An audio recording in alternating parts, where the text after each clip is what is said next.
माँ पहली नवरात्रि मेरे पाप नाश करना, दूसरी नवरात्रि कष्ट संताप हरना, तीसरी नवरात्रि भरम मन के मिटाना माँ, चौथी नवरात्रि मेरी किस्मत चमकाना, पांचवी नवरात्रि दोष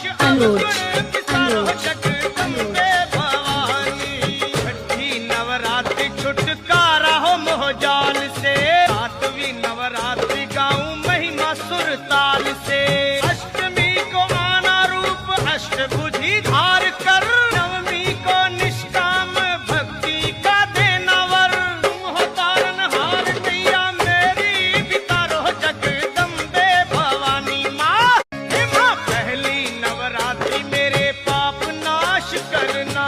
दूसरी नवरात्रि कष्ट संताप हरना, तीसरी नवरात्रि भरम मन के मिटाना माँ, चौथी नवरात्रि मेरी किस्मत चमकाना, पांचवी नवरात्रि दोष जगदम्बे भवानी, छठी नवरात्रि छुटकारा हो मोहजाल से, सातवीं नवरात्रि गाऊं महिमा सुर ताल से,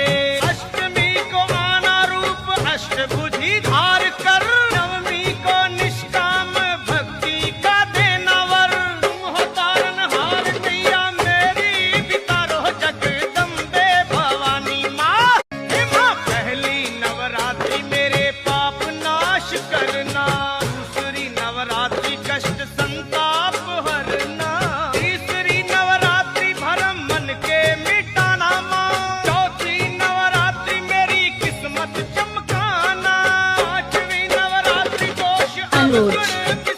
जगदम्बे भवानी, छठी नवरात्रि छुटकारा हो मोहजाल से, सातवीं नवरात्रि गाऊं महिमा सुर ताल से, अष्टमी को आना रूप अष्टभुजी धार कर, नवमी को निष्काम भक्ति का देना वर, तुम हो तारनहार मैया मेरी भी तारो जगदम्बे भवानी माँ। हे माँ पहली नवरात्रि मेरे पाप नाश करना, दूसरी नवरात्रि कष्ट संताप हरना, तीसरी नवरात्रि भरम मन के मिटाना माँ, चौथी नवरात्रि मेरी किस्मत चमकाना, पांचवी नवरात्रि दोष